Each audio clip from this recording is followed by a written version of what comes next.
ഉമർ ഇബ്നുൽ Khattab റളിയല്ലാഹു അൻഹുവിന്റെ മകൻ ആസിം എന്ന് പറയുന്ന മകൻ കല്യാണം കഴിച്ചത് റളിയല്ലാഹു അൻഹു. ഉമർ ഇബ്നുൽ ഖത്താബ് തങ്ങൾ ഒരുപാട് കാലത്തെ സെലക്റ്റിന് പോയിട്ടില്ല, ഒരുപാട് സ്ത്രീകളെ കാണാൻ അയച്ചിട്ടില്ല. അന്തിപ്പാതിര നേരത്ത് അള്ളാഹുവിന്റെ ഖൗഫ് തുളുമ്പുന്ന പ്രതികരണം വന്ന പെൺകുട്ടിയല്ലേ സ്വന്തം മകനക്ക് ഇണയാക്കി കൊടുത്തത്. അന്തിപ്പാതിര നേരത്ത് അസ്ലം എന്ന് പറയുന്ന ചെറുപ്പക്കാരൻ അടിമയോടുകൂടെ നടക്കുമ്പോ വീട്ടിന്റെ ഉള്ളിൽ നിന്ന് ഉമ്മയും മകളും തമ്മിൽ ഒരു ചെറിയ ശബ്ദ സന്ദേശം. ഉമ്മ പറയുന്നു മകളോട്, മകളെ പാലിൽ വെള്ളം അല്പം ചേർക്കൂ, എന്നാ നാളെ കൊടുക്കുമ്പോ കുറച്ചുകൂടി ലിറ്റർ ഏറെയായി കിട്ടും. വിൽക്കുന്ന പാലിൽ വെള്ളം ചേർക്കാൻ പാടില്ല, കുടിക്കുന്ന പാലിൽ ഇഷ്ടം പോലെ വെള്ളം ചേർത്തോളൂ, തകരാറും ഇല്ല.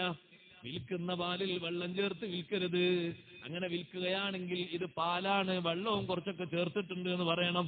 അപ്പൊ ആരും അത് വാങ്ങാനും വരില്ല, അപ്പൊ നേർക്ക് നേരെ മടങ്ങിക്കൊള്ളും. മറ്റേത് ചെയ്യുന്നത് വഞ്ചനയാണ്, മഹാചതിയാണ്, അങ്ങനെ ചെയ്യാൻ പാടില്ലല്ലോ.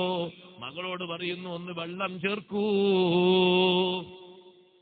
മകള് പറയുന്നു ഉമ്മ, ഇത് ഖലീഫ ഉമർ ഇബ്നുൽ ഖത്താബ് റളിയല്ലാഹു അൻഹു ഭരിക്കുന്ന കാലമാണ്, നമ്മൾ അങ്ങനെ ചെയ്യാൻ പാടില്ല. ഖലീഫ എങ്ങാനും പറഞ്ഞാൽ ശരിയായ നിലക്ക് ശിക്ഷിക്കും. ഞാനൊരു മകളാണ്, നിങ്ങളൊരു ഉമ്മയാണ് എന്നൊരു വ്യത്യാസമൊന്നും അവിടെ ഉണ്ടാകൂല. മോളെ ഖലീഫ കുറഞ്ഞിട്ട് വേറെ എത്ര ആയിട്ടുണ്ടാകും? അപ്പൊ മകള് പറഞ്ഞു, ഖലീഫ ഉറങ്ങിയാലും ഖലീഫയെക്കാളും നമ്മുടെ മനസ്സിൽ വന്ന് നിറയേണ്ട ഒരു ബോധമുണ്ട്. ലാഹിറായി നമ്മൾ ഖലീഫക്ക് അനുസരിക്കുകയും രഹസ്യമായി നമ്മൾ ഖലീഫക്ക് എതിരും ചെയ്താൽ അത് റബ്ബിനോട് ചെയ്യുന്ന ധിക്കാരമല്ലേ. ബാഹ്യതലത്തിൽ നമ്മൾ ഖലീഫയെ സമ്മതിക്കുക, അംഗീകരിക്കുക, രഹസ്യ കേന്ദ്രത്തിലെത്തുമ്പോ ഖലീഫയെ നമ്മൾ എതിർക്കുക, നമ്മൾ സന്നിഷ്ടം പ്രവർത്തിക്കുക, ഇത് മഹാചതിയല്ലയോ.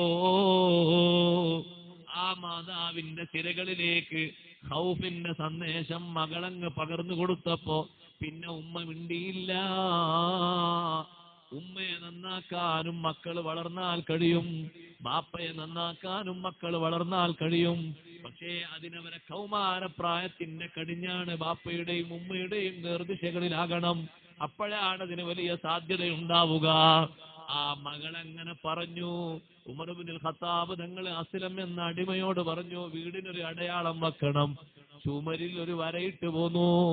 പിറ്റേ ദിവസം തന്നെ അബൂബക്കർ സിദ്ദീഖ് റളിയല്ലാഹു അൻഹുവിന്റെ മകനെ വിളിച്ചു, അബ്ദുല്ലാഹി ഇബ്നു അബീ ബക്കർ റളിയല്ലാഹു അൻഹുവിനെ. മോനെ അബ്ദുല്ലാ, നല്ലൊരു പെണ്ണുണ്ട്, വിവാഹം ചെയ്യുകയാണെങ്കിൽ അങ്ങനത്തെ പെണ്ണുങ്ങൾ വിവാഹം ചെയ്യാം. നല്ലൊരു പെണ്ണുണ്ട്, ഇപ്പൊ വേണമെങ്കിൽ നിങ്ങൾ ഒരുക്കാണെങ്കിൽ കല്യാണം കഴിച്ചു തരാം. അബൂബക്കർ സിദ്ദീഖ് റളിയല്ലാഹു അൻഹു മകൻ അബ്ദുല്ലാഹി റളിയല്ലാഹു അൻഹു പറഞ്ഞു, ലീ സൗജ, എനിക്കിപ്പോ ഒരു ഭാര്യ ഉണ്ട്, മറ്റൊന്നും ഞാൻ ഉദ്ദേശിക്കുന്നില്ല.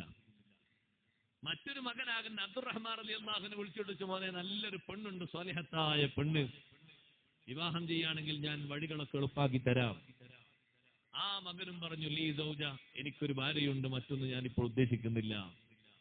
അവർക്കാർക്കും വേണ്ടെന്ന് പറഞ്ഞപ്പോ അബൂബക്കർ സിദ്ദീഖ് റളിയല്ലാഹു അൻഹു പോലെ മക്കളെയും പരിഗണിക്കേണ്ടതുണ്ടല്ലോ. അതുകൊണ്ടാണ് ആ മക്കളോട് ബഹുമാനത്തോടെ ഈ ഒരു ചോദ്യം ചോദിച്ചത്. അവരാരും അതിന് കൂട്ടാക്കുന്നില്ലെന്ന് കണ്ടപ്പോ മകൻ ആസിമിനെ വിളിച്ചു, ആസിമേ, നിന്റെ ബാപ്പയായ എനിക്കിപ്പോ ഒരു വിവാഹം ആവശ്യമുണ്ടെങ്കിൽ മദീനയിൽ ഒരു പെണ്ണിനെയും ഞാൻ സെലക്ട് ചെയ്യൂല. ഇന്നലെ രാത്രി ഞാനും എന്റെ അടിമ അസ്ലമും കൂടി അനുഭവിച്ചൊരു പെണ്ണുണ്ട്. ആ പെണ്ണിന്റെ ഖൗഫ് വല്ലാത്ത ഖൗഫാണ്. ആ പെണ്ണിനെ നീ അടിമയോടുകൂടെ പോയി കണ്ടുവരണം, എന്നിട്ട് നിക്കാഹ് ചെയ്യണം. ആ നിക്കാഹിലൂടെ ലോകത്ത് പിന്നെ വന്ന സന്താന പരമ്പരയിൽ വിശ്രുതനല്ലേ ഉമർ ഇബ്നു അബ്ദുൽ അസീസ് റളിയല്ലാഹു അൻഹു ചില്ലറ ഭാഗ്യവാനല്ലല്ലോ. ആ യുവത്വത്തിന്റെ പ്രസരിപ്പിൽ തന്നെ 2 വർഷവും ചില്ലറ മാസവും ഭരണം നടത്തിയപ്പോഴേക്ക് നാട്ടുകാർ മുഴുവനും പറഞ്ഞു, ഇത് ഉമറിന്റെ ഭരണം തന്നെ. അതിനു മാത്രം നീതിനിഷ്ഠയും ധർമ്മബോധവും നിറഞ്ഞു തുളുമ്പി. എത്രത്തോളം വലിയ നീതിയാണ് ആ നാട്ടിലുണ്ടായത്. താബിഉകളിൽപ്പെട്ട ഒരു പറ്റം പണ്ഡിതന്മാര് പറഞ്ഞു, ഉമർ ബിൻ അബ്ദുൽ അസീസ് റളിയല്ലാഹു അൻഹു ഭരിക്കുന്ന അവസാന ഘട്ടത്തിൽ ഞങ്ങൾ ഒരു ദിവസം മഹാനവറുകളുടെ ഭരണപ്രദേശത്തുകൂടെ നടന്നു പോകുമ്പോൾ വല്ലാത്തൊരു കാഴ്ച കണ്ടു. ഒരു ഭാഗത്ത് ആടുകൾ മേയുന്നു, കുറച്ച് തൊട്ടിപ്പുറത്തായിട്ട് ചെന്നായ്ക്കളും മേയുന്നു. ചെന്നായ ശത്രുവാണെന്ന് നിലക്ക് ആട് ഓടുന്നില്ല, ഇരയാണെന്ന് കരുതിയിട്ട് ആടിനെ പിടിക്കാൻ ചെന്നായി ഓടുന്നില്ല. അപ്പൊ ആ കണ്ട മഹാപണ്ഡിതന്മാര് പറഞ്ഞു, ഈ നാടിനെ ഭരിക്കുന്ന ഖലീഫ നീതിയും ധർമ്മവും നാട്ടുകാർക്കിടയിൽ മാത്രമല്ല സംവിധാനിച്ചിരിക്കുന്നത്, ചെന്നായികൾക്കും ആടുകൾക്കും ഇടയിൽ വരെ സൗഹൃദം ഊട്ടിയുറപ്പിച്ചിട്ടുണ്ട്.